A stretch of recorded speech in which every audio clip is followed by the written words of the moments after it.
Today, I'm on a bug hunt. Oh look, can you see that in my magnifying glass? It's a ladybird pupa.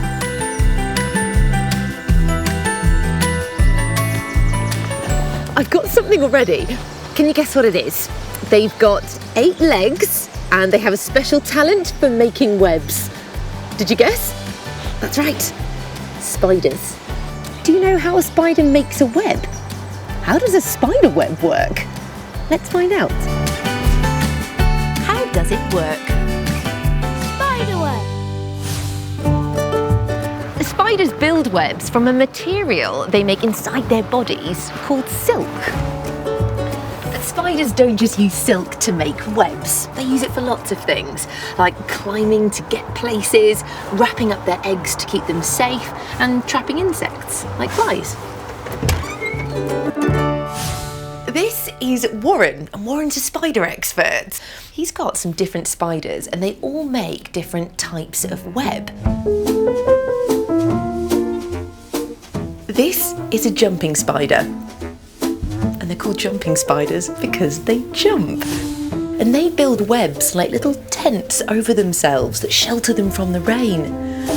But look at her lovely little face.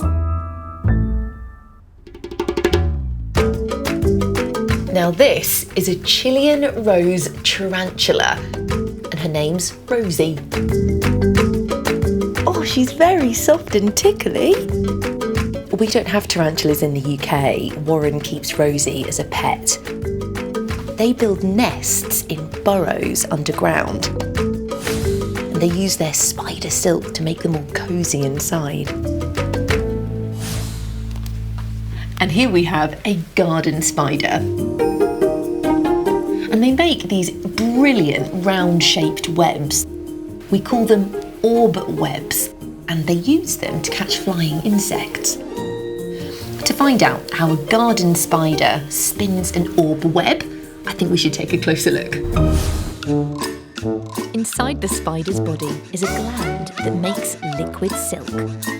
When the liquid silk shoots out quickly, the spider pulls it with its legs, and it turns hard, making a silk thread. The silk thread attaches to a branch. This is called the bridge line. The spider travels up and down, releasing more silk. The last thread drops down in the middle to make a V shape. Then, the spider drops it down to a twig below, making a shape like the letter Y. These are called the scaffolding threads. Next, the spider makes the threads that come out from the middle, called the radial threads. Then, the spider makes the spiral shape, starting from the middle, working outwards. When the shape is right, the spider makes sticky silk droplets to catch flies and drops it on the web. Then, the spider waits. When the web wobbles, the spider feels a tug on the thread. It pops out and wraps up the fly in silk to eat later. Spiders are amazing, aren't they? It takes a spider about an hour to build a web, and they can make one every day. Well, I set up one of my special cameras and filmed a time-lapse. And a time-lapse means we can film something that happened really slowly, but when we watch it back, it happens much quicker, like this. Look, the spider's building the radial threads. And now she's spinning the spiral threads. I hope she's not getting dizzy. Wow, can you see the liquid silk coming out of the spider? It turns into a hard thread as the spider pulls it with its legs. All she has to do now is wait to catch lunch on her sticky web. Great job, little spider. The orb web is a brilliant structure. I'm going to try and make an orb web myself, using string. First up, the super strong bridge line. Then the spider will move along this line till it feels balanced in the middle and drop a vertical line downwards. The spider then attaches the line to the floor before adding threads to make the web stronger, and then spinning the radial threads. Those are the threads that look a little bit like the spokes of a bicycle wheel. It's definitely a fiddly job. And lastly, the spiral. And this is the bit that turns the web into a fly-catching net. Let's go.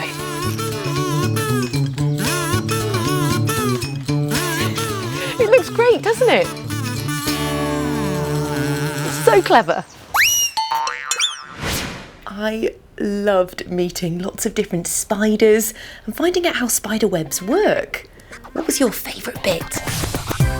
Do you remember the name of the material that spiders use to make their webs? That's right, it's called silk. Did you have a favourite type of spider? Mine was Rosie, the Chilean rose tarantula. And did you see the spider spinning her old web on my special camera?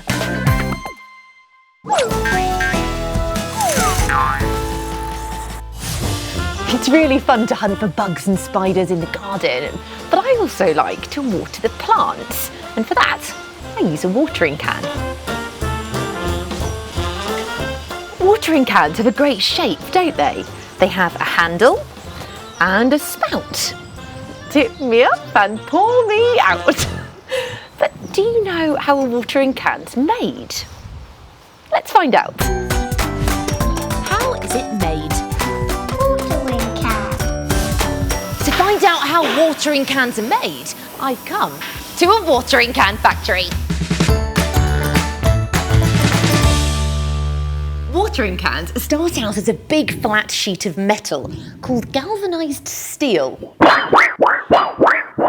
That makes a fun wobbly sound, doesn't it?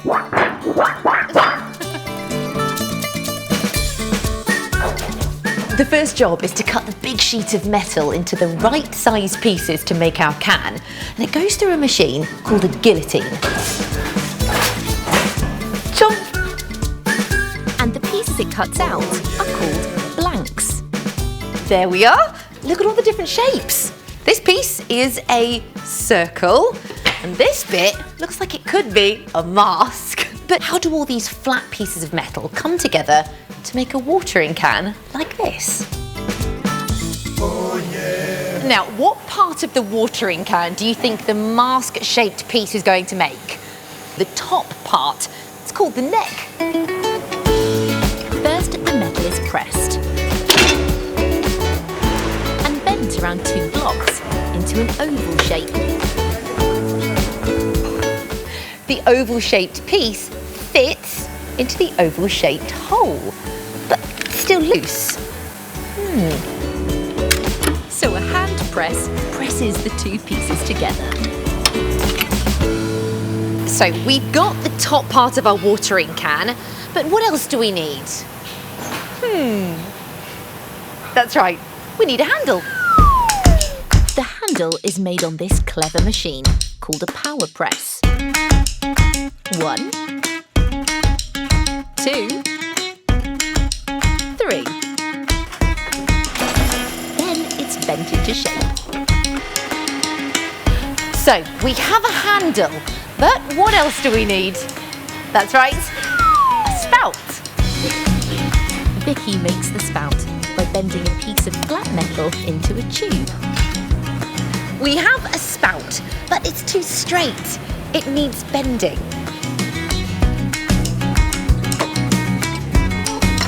There we go. We have a spout. Can you see it's thicker at one end and thinner at the other? This is the end that the water will come out of. But you need something to carry the water. The body. And that body is going to be made out of our rectangle piece of metal. Wow! The pressure from the rolling machine has bent the flat sheet of metal into a cylinder. Can you see? Next, the top of the watering can is stuck to the body. This seals them together so water can't leak out. Now we have all the parts. The body, the handle, the spout, and another piece of tube that holds everything together called the cross stay. And it's Sophie's job to stick them together. She uses a soldering iron to heat the metal, and that melts the soldering metal, which acts like a glue and sticks everything together. Here we are, but it's still missing something. The bottom. The bottom is fixed in place on a spinning press that fixes the body and the bottom together. Now the watering cans have all of their parts, they're ready to be painted, and for that they're hung up on this rack. It's like a washing line for watering cans. Wow, look at the green paint. It's covering the watering can really quickly. This special paint is electrostatically charged, which means it's a bit like a magnet. It works in a similar way to this balloon. Watch what happens if I rub the balloon on my hair. Can you see that my hair sticks to it? And that's because when I rubbed the balloon, I gave it a charge. And the same thing happens to the paint. So we can see it in action for ourselves. I'm going to use one of my special slow motion cameras, which means when we watch it back, it will appear much slower. Okay, let's go, Mark. Wow, can you see the electromagnetic paint? It's a powder blowing around, and we call this powder coating. The powdery paint sticks to the metal watering can because it's electrostatically charged, just like my hair sticks to the balloon. How clever is that? Don't they look great? Now they've all been powder coated, they have to go in the oven for about 20 minutes. This makes them hard and shiny.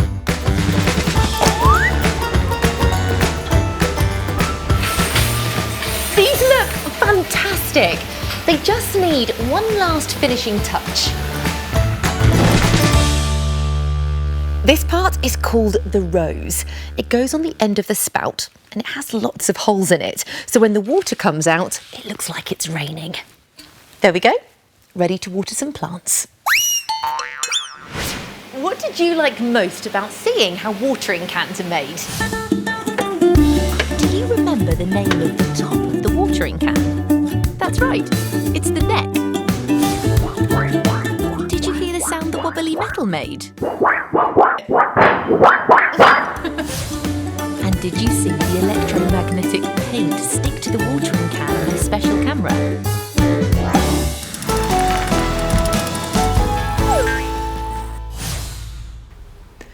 So the next time you help water the plants with a watering can, you'll know how it was made.